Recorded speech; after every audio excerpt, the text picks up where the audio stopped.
रात के 12 बजे थे। बारिश इतनी तेज हो रही थी जैसे आसमान फट गया हो। और उस अंधेरी रात में एक लड़का जंगल के बीच खड़ी एक पुरानी हवेली के सामने खड़ा था। अमन नाम का 22 साल का लड़का था। उसे एडवेंचर वीडियो बनाना बहुत पसंद था। एक दिन उसके दोस्त समीर ने उसे एक अजीब कहानी सुनाई। गांव के पास एक पुरानी हवेली है। लोग कहते हैं वहां जो भी रात बिताता है वो सुबह जिंदा नहीं मिलता। अमन हंस पड़ा। भूत भूत कुछ नहीं होता भाई। मैं आज रात वहीं जाऊंगा और वीडियो बनाऊंगा। गांव वालों ने अमन को बहुत रोका।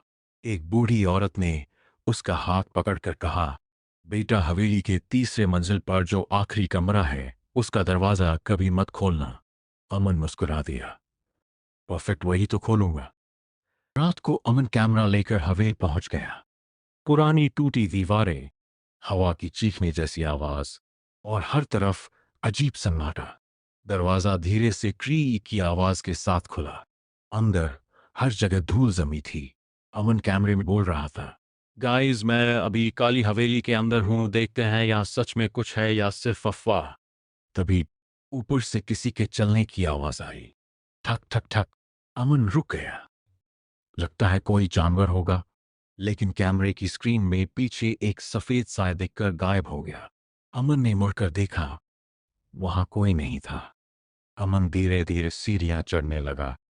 जब वह दूसरे मंजिल पर पहुंचा, उसे एक पुरानी फैमिली फोटो मिली। फोटो में 4 लोग थे, माँ, बाप, एक छोटी लड़की और एक लड़का। लेकिन सबके चेहरे काले मार्कर से काट दिए गए थे। सिर्फ उस छोटी लड़की का चेहरा साफ था और उसकी आंखें सीधे अमन को देख रही थीं। तभी पीछे से एक बच्ची की हल्की हंसी सुनाई दी। ही। अमन ने टॉर्च घुमाई। कोई नहीं।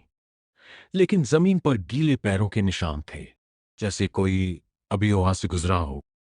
अब अमन तीसरी मंजिल पर पहुंच चुका था। वहां सिर्फ एक ही कमरा था, आखिरी कमरा। दरवाजे पर खून से लिखा था, मत खोलना।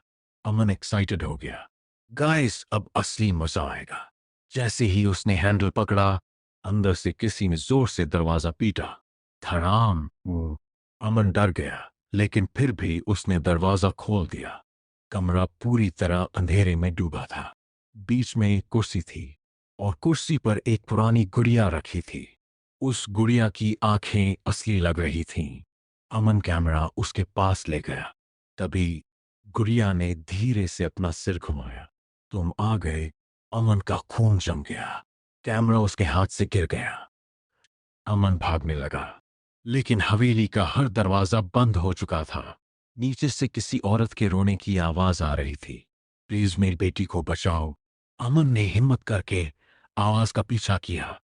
बेसमेंट में पहुंचते ही उसने देखा, एक औरत जंजीरों में बंधी हुई थी। उसका चेहरा आधा जला हुआ था। औरत बोली, 25 साल पहले इस हवेली में एक तांत्रिक रहता था। उसने मेरी बेटी की बलि दी थी ताकि वो अमर हो सके। अमन का गला सूख गया। फिर क्या हुआ? औरत रो पड़ी। तांत्रिक मर गया, लेकिन मेरी बेटी की आत्मा इस हवेली में फंस गई। तभी अंधेरे से वही छोटी लड़की बाहर आई। उसकी आंखें पूरी काली थीं और उसके हाथ में खून से भरा चाकू था। लड़की धीरे धीरे अमन की तरफ बढ़ने लगी। तुमने कमरा खोला, अब तुम यहां से कभी नहीं जाओगे। अमन भागा। सीढ़ियां उतरते वक्त उसका कैमरा फिर चालू हो गया। कैमरे की स्क्रीन में दिख रहा था कि अमन के पीछे सिर्फ वो लड़की नहीं, बल्कि दर्जनों लोग खड़े थे। सबके चेहरे फटे हुए और आंखें सफेद।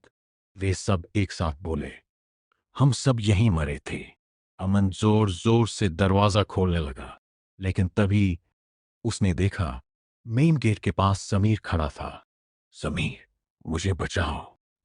समीर धीरे से मुस्कुराया और उसकी आंखें काली हो गईं। मैं ही तुम्हें यहां लाया था। अमन सदमे में जम गया।